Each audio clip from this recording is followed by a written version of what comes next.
All right, looks like we're ready to go. So, this last section, hopefully you people at home from third and fourth period have a chance to look this over and try this. It says on here this is higher level of what you did yesterday, but it's really not. It's the same thing. It's just different ways to use cpctc within a proof.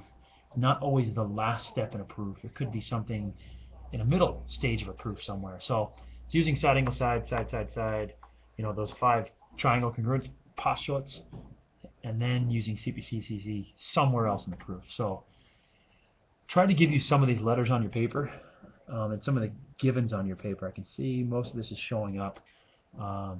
This angle here congruent to this angle up here. Top and bottom are congruent. The labels around here are QUAD around the outside.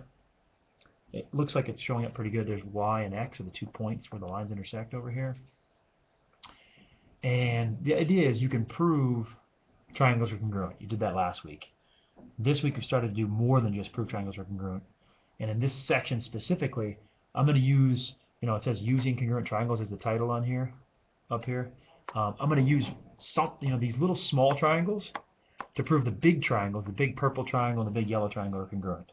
So let me say that again. I'm going to use the 2 small triangles, this little guy and this little guy, to prove the big triangles are congruent. So take a minute, maybe work the proof backwards a little bit. Finish this statement on your paper. Angle AUD. This top angle should be congruent to the bottom angle. So I would name that QDU is how I'm going to end the proof. To prove those angles are congruent, I want to prove the entire triangle is congruent. In other words, these 2 angles are parts of those big triangles. I want to prove that triangle UAD, the big yellow triangle, is congruent to this big purple triangle. So you should be able to finish the letter order on that. If I say U, I got it, no problem. If I say triangle UAD, and the color will come back here in a minute, I think. There we go. Triangle UAD, you'd probably have to go UAD, you'd have to go into the opposing order, so DQU is congruent on there. We don't know reasons yet, we're just kind of finishing the corresponding parts of this. So I'm going to prove the triangles are congruent, the big triangles. Before you can get there, you can get the little triangles, triangle XAD, right away.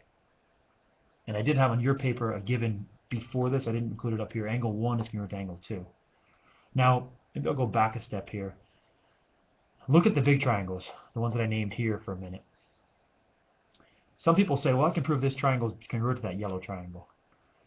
You don't have enough information, and this may be a time to pause and look closer at the big triangles. You do have a side. Top and the bottom sides are congruent, so that's one of the sides. You do have a shared side. UD is congruent to itself, but that's all you have is 2 pairs of sides. Oh, I take it back. You do have an angle, too. You have angle 2 and angle 1. So you might say, maybe it's side angle side here. However, you don't have, you'd have to have this side, this angle, and this side congruent to the given side, that angle, and the shared side. 1 and 2 aren't an included angle, so you can't do this unless you can get some other parts. You're going to borrow from these small triangles. So and this, on your paper, I think it says something about just doing the major steps of the proof. The first major step of the proof is proving that triangle XAD, this little guy, is congruent to this little guy. So XAD would be congruent to YQU, and that's just based on given information. I gave you angle 2, I gave you this top angle, and I gave you a side. I gave you angle 1, this angle, and that side. So you can quickly say it's angle, angle, side. And if you look at it carefully, you can identify the transformation. This is being turned or rotated onto itself. Ignore the bell. Class is still going.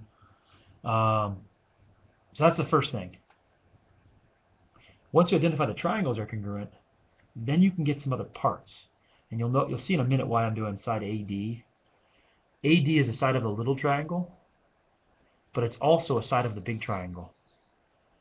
And it corresponds to this little side over here. If you look at letter order, AD corresponds to QU. So we can say that the corresponding parts of these 2 triangles are congruent. By cpctc, the corresponding parts of congruent triangles are congruent. And then, of course, like I said, we have a given side here, which we're not stating in the proof. We have a cpctc side. The third side is the shared side. And I really should update this. I'm going to put UD is congruent to UD. I don't like that answer. I'm going to change it here at the end maybe. I think this should be DU. And the reason why is because it's flipped. You know, there's UD. If I flip it around, D flips onto U. So this should say UD equals DU. UD equals duh. Which would change this answer. Most people would write reflexive here if you saw that. I think symmetric is a better answer because symmetric is where you flip things around in terms of letter order. So don't get lost by that too much. The key is what we're doing here. We just had, had given sides for the big triangles. We had shared side, which is what we're really including here. And then that cpctc side we just borrowed. Now we can get the two triangles congruent because now you have all three sides. Originally, we only had two sides. We had the shared side and the given side. We needed this pair of sides, the cpctc side, that we stole from these other triangles were congruent. So if the little triangles are congruent, then the big triangles are also congruent, and their parts are congruent, which is what the last step is in here. This is angle over here is a part of the big triangle. This angle is a part of this big triangle, and it's another cpctc step. So you'll see cpctc can be used in a couple different places on there. Again, here's the change that I would suggest you have on your paper. Symmetric inside DU. I like that change on there. I like doing it that way a little better. If it was a reflection here, I would say this would be okay to leave it reflexive because reflection would just flip right onto itself. All right, second one, and I might get cut off here in a minute. I think I'm going to give you a minute to look this over.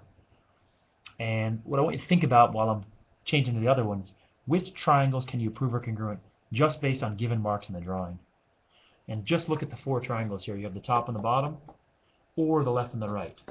One of those pairs of triangles you can prove are congruent. Is it the top and the bottom, or is it the left and the right? One of them you can get, and one of them you can't. And I'll be back again in the next section here.